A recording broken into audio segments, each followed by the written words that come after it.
The large hall of Galactic University buzzed with excitement. Today was assignment day when students learned which species they would study. At the front of the room, Dr. Velnar, a tall blue being with 4 arms, tapped on a screen.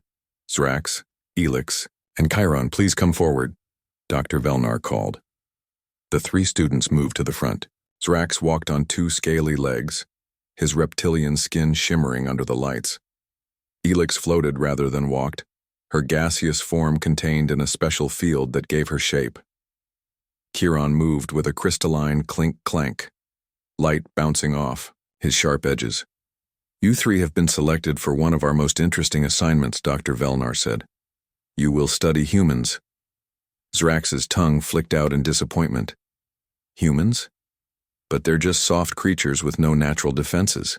That is the common belief, Dr. Velnar said with a smile that showed all 3 rows of teeth.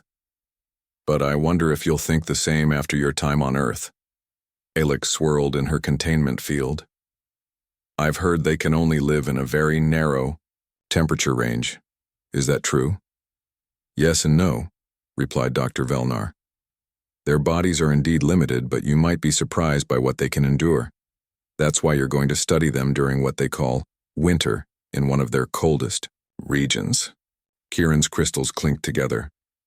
Do they hibernate like the Vranics of Sector 7? No, said Dr. Velnar. They remain active, which is part of what makes this study important. You'll be observing a settlement called Pine Ridge in a region they name Minnesota.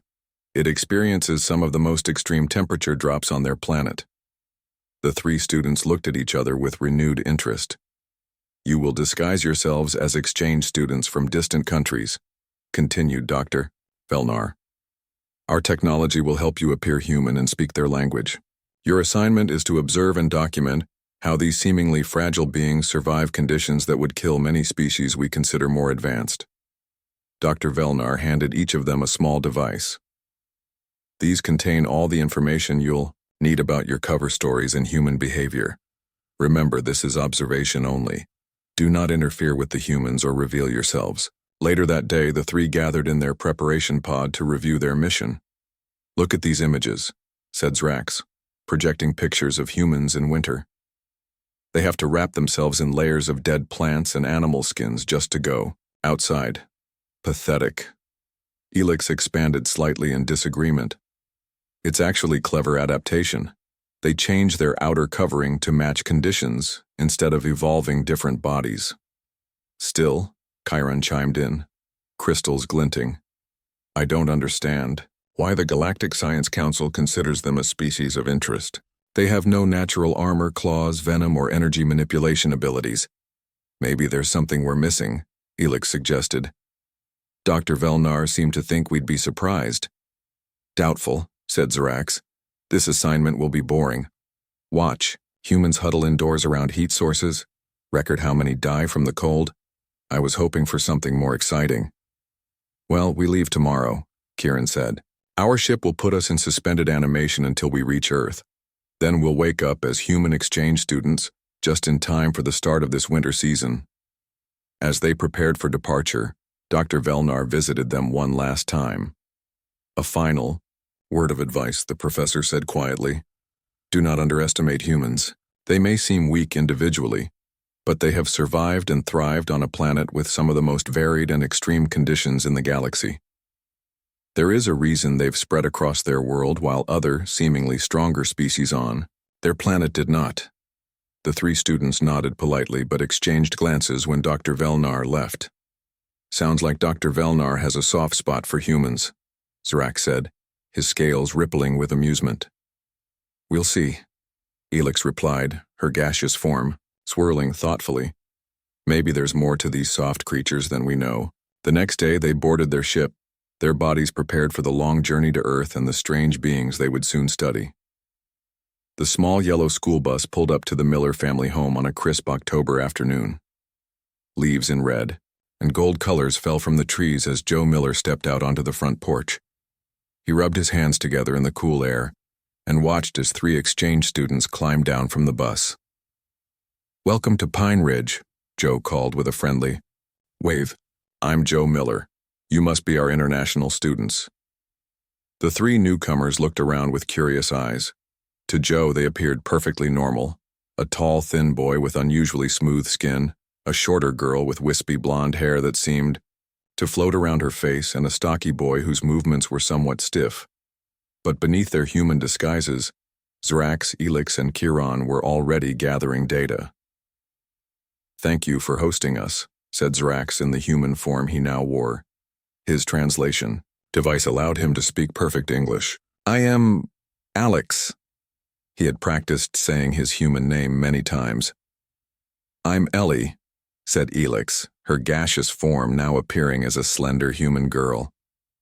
"Kevin," said Kieran simply, still adjusting to the strange sensation of appearing to have soft skin instead of crystal surfaces. Lisa Miller came out of the house, followed by their children Sam and Abby. "Come on in," she said warmly. "You must be tired from your journey. Sam, Abby, help our guests with their bags." Inside the house, the disguised aliens noticed how the humans had already prepared for the coming cold. The windows had extra coverings, and a stack of wood sat next to a fireplace. "Do you always need burning material ready?" asked Chiron, pointing at the firewood. Joe laughed. "You bet. The power can go out during big storms. We learned that lesson the hard way a few years back." "Our heater works fine most of the time," said Sam, a boy of about 16. "But Dad likes to be prepared for everything." "Better safe than sorry," Joe replied. "Minnesota winters don't play around." The alien students were shown to their rooms. Once alone, they activated their communication devices. "Initial observations suggest these humans are highly dependent on artificial heating," Zrax reported quietly. "Their internal temperature regulation is clearly insufficient." "They seem aware of their limitations," added Elix. "They've created multiple backup systems for maintaining warmth."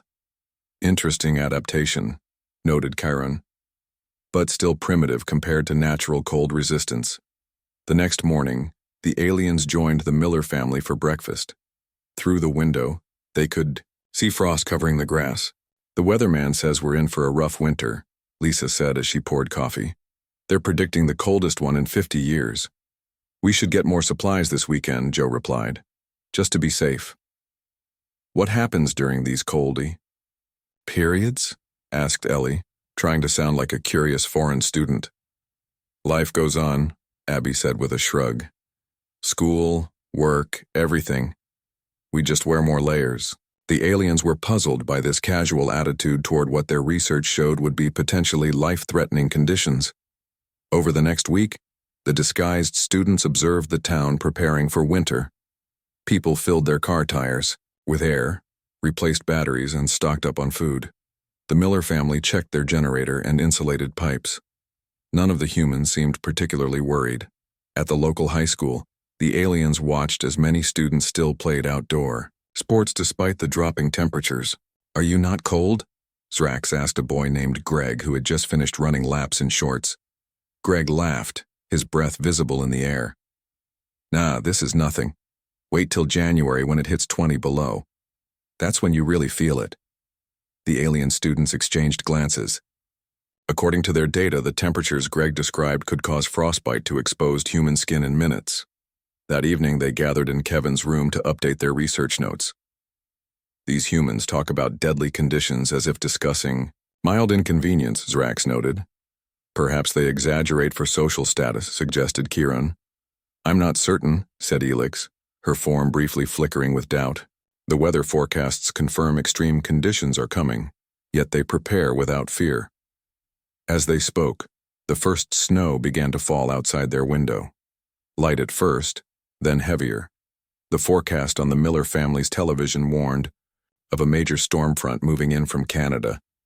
Little did the alien observers know that this winter would be far worse than anyone predicted, and their study of human endurance was about to become a first-hand experience. The storm hit 3 days later with a fury that surprised even the locals. Wind howled through the trees, bending them nearly to the ground. Snow fell so thick that looking out the window was like staring into a white wall. The temperature dropped, faster than any forecast had predicted. -30 degrees and still falling, Joe said, looking at the outdoor thermometer. "This is going to be a bad one." The Miller family moved with practiced efficiency. Sam and Joe brought extra firewood inside. Lisa checked their emergency supplies. Abby made sure all the faucets were dripping to prevent pipes from freezing. The three alien students watched with growing interest. This was exactly the extreme condition they had come to study. "Should we not be worried?" Alex asked, trying to sound like a concerned exchange student rather than a curious alien researcher. "We've been through blizzards before," Lisa assured him. "The house is solid, we have plenty of food, and the generator is ready if we lose power." Just then, the lights flickered and went out. "Right on time," Joe said with a small laugh. He lit several lanterns and headed outside with Sam to start the generator. The alien students huddled together near a window, watching the two humans push through waist-deep snow to reach the shed where the generator was kept. "Their outer coverings seem inadequate for these temperatures," Kieran whispered, his crystalline structure hidden beneath his human disguise, but still able to precisely measure the cold. "According to my readings, exposed human skin should freeze in less than 5 minutes in these conditions," added Elix. Yet Joe and Sam worked methodically, their breath coming out in great white clouds as they cleared snow and prepared the generator. When they returned inside, their faces were red from cold, but they seemed unharmed. "Generator's running, but we're saving it for essential systems," Joe announced. "Heat and refrigerator only. We'll use lanterns for light." That night, the house creaked and moaned as the wind battered against it. The temperature outside dropped to -40 degrees, the point where Fahrenheit and Celsius meet. "Time for a status report," Zrax whispered when the family was asleep. The three aliens slipped out of the house and trudged through deep snow to reach their hidden observation post in the woods. The small dome, disguised to look like a hunting blind, contained their real scientific equipment and communication system, but when they entered, they found it frigid inside. "The heating system has failed," Chiron said, checking their equipment, "and our communication array is down. We cannot contact the university." "This cold is more extreme than our briefing indicated," Elix said, her gaseous form starting to slow down even within her human disguise. "My species cannot function properly below certain temperatures." Zrax was already showing signs of distress. His reptilian biology, though hidden by his disguise, was shutting down in the extreme cold. "We must return to the house," Chiron said, helping Zrax to his feet. "My crystalline structure can withstand the cold, but you two cannot." They had barely made it halfway back when Zrax collapsed into the snow. His disguise flickered, momentarily revealing his true reptilian form before the camouflage stabilized again. "I cannot maintain consciousness," Zrax gasped. "Hibernation response activating." Kieran tried to drag his friend through the deep snow, but even his crystalline strength was challenged by the conditions. Elix, whose gaseous form was condensing dangerously in the cold, could barely move. Suddenly, a beam of light cut through the darkness.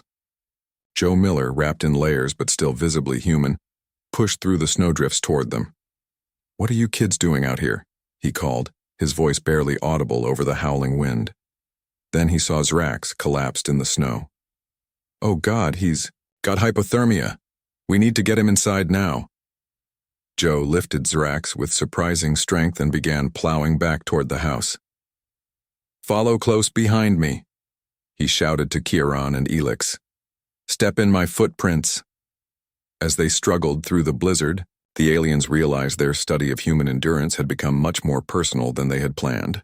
Their very survival now depended on the creatures they had considered fragile, and Joe Miller, moving powerfully through conditions that had disabled their advanced alien biology, no longer seemed quite so primitive after all. Inside the Miller, home chaos briefly erupted as Joe carried the unconscious Alex through the door. "Lisa, get blankets, hot water bottles, everything we've got," Joe called, laying Alex on the couch near the fireplace. Lisa rushed into action, her movements quick but controlled. "Sam, stoke the fire. Abby, get the emergency kit." Ellie and Kevin stood by watching with a mixture of fear and fascination. Their cover was about to be blown. Alex's disguise technology was failing as his reptilian body went into hibernation. Already, small patches of scales were visible on his neck. "What were you three doing out there?" Joe demanded as he removed Alex's snow-covered boots and coat. It's 40 below with the wind chill. Kevin stepped forward. We must tell them the truth, he said to Ellie. We have no choice. Ellie nodded, her form briefly wavering. Our friend will die otherwise. Tell us what? Lisa asked, returning with an armful of blankets. Kevin took a deep breath. We are not exchange students. We are not human. For a moment, the room went completely silent except for the crackling of the fire. Then Sam laughed. Right. And I'm Bigfoot. It's true, Ellie said. She raised her hand and deliberately let her disguise flicker, showing her gaseous form briefly before restoring the human appearance. The Miller family froze in shock. Joe was the first to recover. You're aliens, he said flatly. It wasn't a question. Yes, Kevin replied. We are researchers from Galactic University, studying how humans survive extreme conditions. Alex is from a reptilian species. This cold has forced his body into hibernation, and without proper care, he will die. Joe and Lisa exchanged a look. One of those silent conversations that long-married couples can have without words. Then, to the alien's surprise, Lisa nodded and turned back to Alex. Hibernation or not, his body temperature is dangerously low, she said, switching smoothly from shocked human to competent caregiver. We need to warm him gradually. Too fast could cause shock. The next hour was a lesson in practical human survival. Lisa, a former wilderness guide, took charge.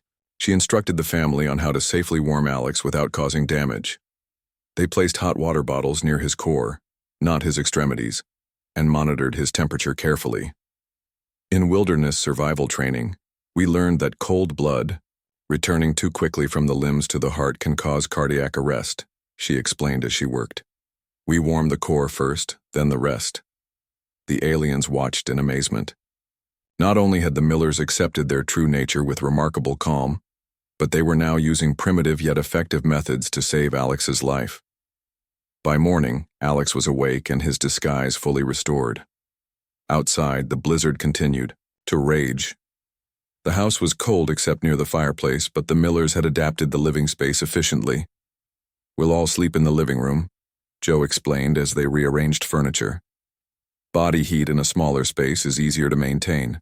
We hang blankets over the doorways to keep the heat in this room. Ellie observed the humans using simple solutions to complex problems. You seem very prepared for this situation, she said. Joe smiled. Minnesota winters have always been tough. You adapt or you don't make it. That evening, as they huddled around, the fireplace eating soup heated over the flames, Kevin asked the question that had been bothering him. Why are you helping us? We deceived you. We are not even from your world. Joe considered the question. Would you have left someone to freeze, even if they weren't from your planet? Kevin had to admit he wouldn't. There's your answer, Joe said simply. When survival is on the line, the details don't matter much. Lisa nodded in agreement. Besides, we're all just trying to live and learn. That's universal, isn't it? As the storm howled outside, the aliens began to understand something their scientific instruments couldn't measure. Human resilience wasn't just about physical adaptations. It was something deeper, a combination of practical knowledge, community support, and a certain stubborn refusal to surrender to the elements. Alex, now fully recovered, watched the flames, dancing in the fireplace. I think, he said slowly, we have much more to learn about humans than we realized. 3 days into the blizzard, the Miller family radio crackled with news that the entire region was in a state of emergency. The temperature had remained below -30 degrees, and snow had reached 6 feet in some areas. Roads were impassable. Power was out across 3 counties. Time to check on the neighbors, Joe announced, pulling on his heaviest winter clothes. Is that safe? Alex asked, still amazed at how quickly he had recovered thanks to the humans' care. Safe enough if you know what you're doing, Joe replied. Besides, old Mrs. Wright lives alone 2 houses down. Someone needs to make sure she's okay. Sam geared up to join his father. The boy was only 16, but he moved with the confidence of someone who had done this before. Lisa handed them each a backpack. Extra supplies, hand warmers, and a thermos of hot soup for Mrs. Wright, she explained. Kevin, whose crystalline biology handled cold better than his companions, volunteered to go along. Joe hesitated but then nodded. Stay between us. Follow. Our tracks exactly, and if I say run, you run, Joe instructed. Outside, the world was transformed. Snow had buried cars and mailboxes. The wind cut through layers of clothing like tiny knives. Kevin, despite his cold-resistant nature, was stunned by the ferocity of Earth's weather. They trudged through the snow, leaning into the wind. Joe checked landmarks to keep them oriented in the whiteout conditions. When they reached Mrs. Wright's house, they found the elderly woman huddled under blankets in her kitchen. Joe Miller, you're a sight for sore eyes, she said with a smile that belied her situation. Her house was freezing with only a small camp stove providing heat. Pack a bag, Helen. You're coming to our place, Joe said firmly. Mrs. Wright started to protest, but Joe wouldn't hear it. The whole block is gathering at the church. It has a wood-burning stove and a generator. We're just making sure everyone gets there safely. As they helped Mrs. Wright prepare to leave, Kevin noticed something odd on her kitchen table. A box of medication with urgent warnings about keeping it between specific temperatures. This medicine, it's important? Kevin asked. Mrs. Wright nodded. Heart medication, dear, can't miss a dose. Kevin understood then why Joe had been so insistent on checking on her, despite the dangerous conditions.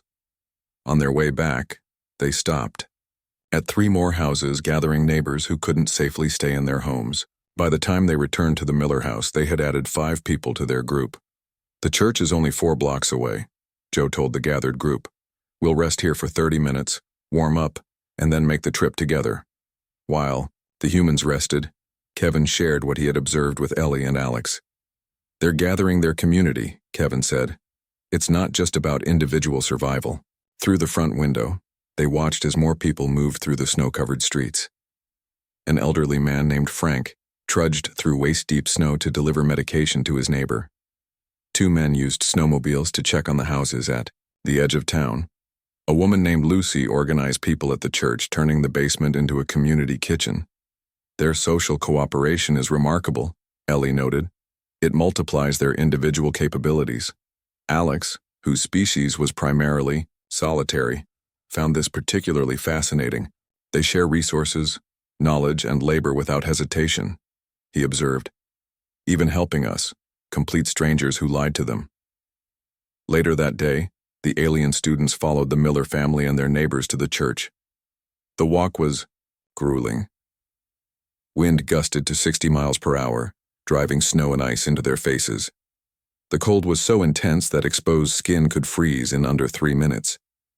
Yet the humans formed a chain, helping each other through the deepest drifts. When Mrs. Wright stumbled, Sam and Joe caught her before she fell. When another neighbor's child began crying from the cold, Lisa scooped her up inside her own coat. At the church, the aliens were amazed to find over 50 people gathered together. The large wood stove kept the main room reasonably warm. People had organized themselves into teams, some cooking, others maintaining the generator, a few entertaining the children. This is how we've always survived the worst winters, Lisa explained when she noticed the aliens' surprised expressions. Not alone, but together. For the first time, the alien students began to truly understand what Dr. Velnar had meant. Human endurance wasn't just about their bodies. It was deeply social, a strength multiplied by their connections to each other. 2 weeks into the blizzard, the people gathered at the church had settled into a routine. Children attended makeshift classes in one corner. Adults took turns cooking, maintaining the generator, and keeping the building warm. Everyone shared what they had brought with them. The alien students had been accepted into this community without question. Their secret remained known only to the Miller family, who kept it faithfully. The aliens continued their observations, but their notes had changed dramatically from their initial assumptions about human weakness. Then, on the morning of the 15th day, a new storm front moved in from the north. This is bad, Joe said as he studied the ancient barometer mounted on the church wall. The pressure's dropping faster than I've ever seen. The radio confirmed his fears. Arctic air mass moving south at unprecedented speed, the Weather Service reported. Temperatures expected to reach -55 degrees. All residents urged to shelter in place. The church grew quieter as the news spread. Even the most experienced winter survivors looked concerned. Then the radio crackled again with an emergency message. Urgent. Family with newborn stranded at Carter Lake cabins. No heat, no power. Emergency services unable to reach location due to road conditions. The room erupted in worried conversation. Carter Lake was 5 miles outside town, accessible only by a winding forest road that would now be completely buried in snow. "How old is the baby?" asked Lucy, who had been a nurse before retiring. The radio operator didn't know, but the message had said, "Newborn." "They won't survive the night without heat," Lucy said quietly. "Not with a newborn." The aliens watched as several humans gathered in a corner to discuss options. Joe, Sam, and 3 other men were checking maps and talking in low voices. The aliens moved closer to listen. "The snowmobiles might make it," said a man named Pete, "if we follow the ridgeline instead of the road."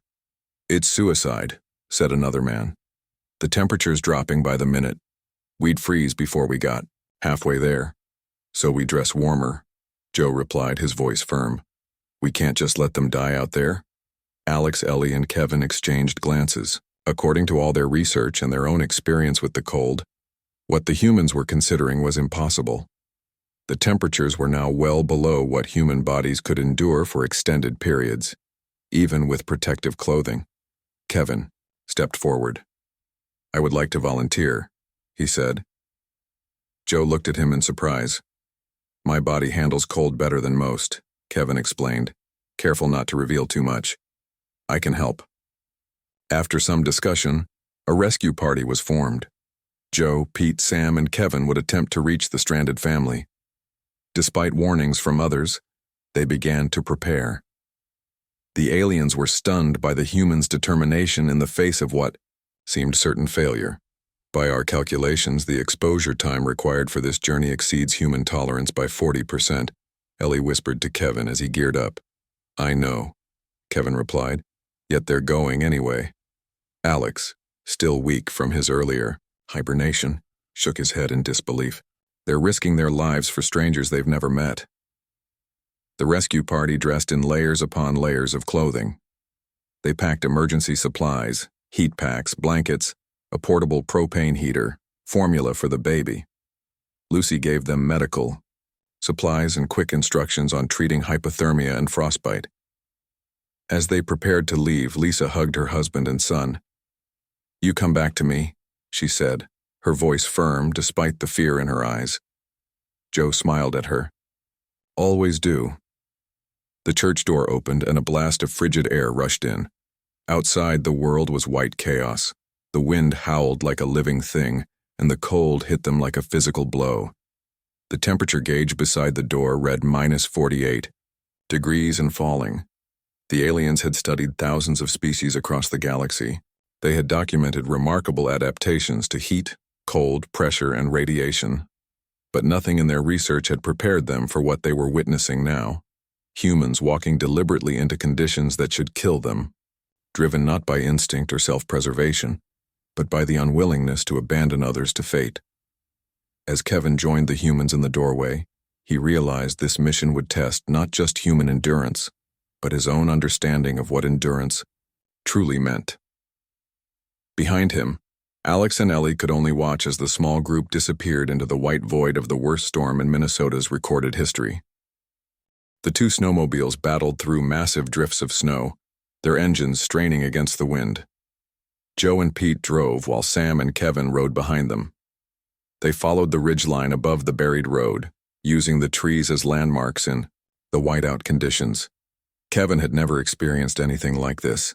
Even with his crystalline biology designed to withstand extreme cold, he felt the brutal bite of the wind. His sensors measured temperatures that continued to drop, -51, -53. The humans had to be suffering far worse than he was. Yet they pushed forward without complaint. Their faces were nearly covered by scarves and goggles with only small patches of skin visible. These exposed areas had turned angry red, then waxy white, the beginning stages of frostbite. But still they continued. "How much further?" Kevin shouted over the wind to Joe. 2 miles, Joe yelled back. Maybe less. Kevin's internal calculations were grim. At these temperatures with this wind, the humans should be approaching complete system failure. Their fingers and toes would be numb, their core temperatures dropping. Yet their movements remained precise and determined. Halfway to the cabin, disaster struck. Sam's snowmobile hit a hidden ice patch and veered toward a steep drop-off. The machine tipped, throwing Sam into a deep snowbank. Joe immediately stopped and ran to his son. Pete and Kevin followed close behind. "Sam! Sam!" Joe dug frantically through the snow. Sam had sunk nearly 4 feet into the powder. When they pulled him out, his eyes were dazed and worse. His lower body was soaked from the snow that had gotten inside his clothes. "We need to get him dry immediately," Joe said, his voice tight with fear. "Wet clothes in this cold." Kevin knew what this meant. His research had been clear. Wet clothing in extreme cold accelerated body heat loss by 25 times. Sam had minutes, not hours. Pete looked at the remaining snowmobile. "We'll never make it to the cabin and back with just one machine now." "You and Kevin continue to the cabin," Joe said, already removing his outer coat to wrap around Sam. "I'll get Sam back to the church." "You'll freeze without your coat," Pete protested. "I'll be fine," Joe said in a tone that ended all argument. "That family is counting on us." Kevin watched in amazement as Joe gave up his own protection to save his son. The human then lifted Sam onto the damaged snowmobile, which could still run but not through deep snow. "Follow our tracks back," Pete told Joe. "We'll meet you at the church with the family." Joe nodded and started the journey back, his body now exposed to the full force of the cold with only a thin layer of clothing for protection. Pete and Kevin continued forward on the remaining snowmobile. Kevin's sensors continued to log the impossible. A human functioning in conditions that should have rendered him unconscious within minutes. After another grueling hour, they finally reached the Carter Lake cabins. Most were dark, but one had a faint light visible, likely candles or battery lamps.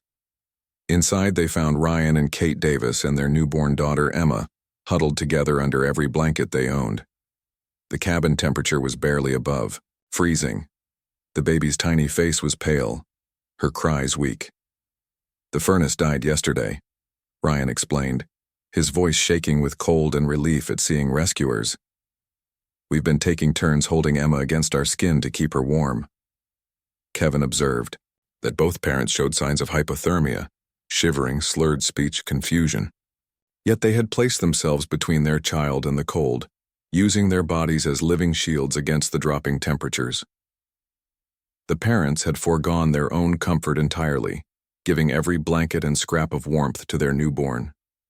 They hadn't slept for days, taking turns holding the baby and keeping a small fire going with furniture they had broken apart. As Pete quickly set up the portable heater and began preparing the cabin for evacuation, Kevin helped wrap the baby in special thermal blankets they had brought. The infant was dangerously cold but still alive, saved by her parents' constant care and bodily warmth. "You kept her alive," Kevin said, unable to hide his amazement. "At these temperatures, with no proper heat source." Kate looked at him with exhausted eyes. "She's our daughter," she said simply, as if that explained everything. And to Kevin's surprise, he found that it did. In that moment, the alien began to understand something profound about humans that no scientific instrument could measure. Their extraordinary ability to endure came not just from their bodies, but from something deeper, something that drove them beyond their physical limits when those they cared for were in danger. As they prepared the family for the dangerous journey back, Kevin sent a silent message to his research team. "Our understanding of human capability has been fundamentally wrong." Spring came late to Pine Ridge that year. When the snow finally began to melt in late April, the town emerged like a creature waking from hibernation. The blizzard had become known as the storm of the century, with record-breaking cold and snowfall that had isolated the region for nearly a month. Alex, Ellie, and Kevin stood on the porch of the Miller home, watching as green shoots pushed through the last patches of snow. Their communication equipment was finally working again, allowing them to contact Galactic University. "Our report is almost complete," Alex said, looking at the datapad in his hand. "But I don't think anyone at the university will believe what we've documented." "They'll have to believe it," Kevin replied. "The evidence is undeniable." Inside the house, the Miller family was hosting a small gathering. Joe and Sam had fully recovered from their brush with hypothermia during the rescue mission. The Davis family was there too, with baby Emma now thriving at 3 months old. Lisa came out onto the porch with cups of hot chocolate. "Still planning to leave next week?" she asked the aliens, who had long since revealed their true purpose to the family. "Yes," Ellie answered. "Our research period is ending, and we're expected back at the university to present our findings." "And what exactly are those findings?" Joe asked with a smile. He had enjoyed the aliens' growing amazement at human capabilities. Kevin looked thoughtful. "That we've been wrong about humans. In our galactic classification system, your species was categorized as physically limited but technologically compensating. We assumed your lack of natural defenses made you inherently vulnerable. But now," Joe prompted, "now we understand that human endurance can't be measured by standard biological metrics," Kevin continued. "Your adaptability isn't just technological, it's social, psychological, and cultural." The conversation was interrupted when Dr. Velnar's face appeared on their communication device. The blue, four-armed professor looked eager for their report. "Students, the university is buzzing with rumors about your findings. Is it true you needed to be rescued by the very humans you were studying?" Alex stepped forward. "It's true, Doctor, and it's just one example of what we've observed. Humans routinely survive conditions that should be fatal according to our previous understanding." "Fascinating." Dr. Velnar's eyes widened. "The Galactic Classification Committee will need to reevaluate humans entirely." The aliens spent the next hour transmitting their data and observations to the university. They described how humans had survived weeks of temperatures that would kill most species, how they organized communities to multiply individual capabilities, and how they willingly risked their own lives to save others. When the transmission ended, the aliens rejoined the gathering inside. The humans had prepared a farewell dinner for them. "Will you tell others about us?" Sam asked as they ate. Ellie's form rippled slightly in what the humans now recognized as her version of a smile. "Your planet is already known to the galactic community, though most humans aren't aware of it yet. But yes, our report will change how you're viewed by other species." "For the better, I hope," Lisa said. "Definitely," Kevin assured her. "Species that can endure what you endure are rare and valuable in the universe." Later that evening, as the gathering wound down, Joe pulled the aliens aside. "Whatever your report says, just remember something. What you saw wasn't special to us.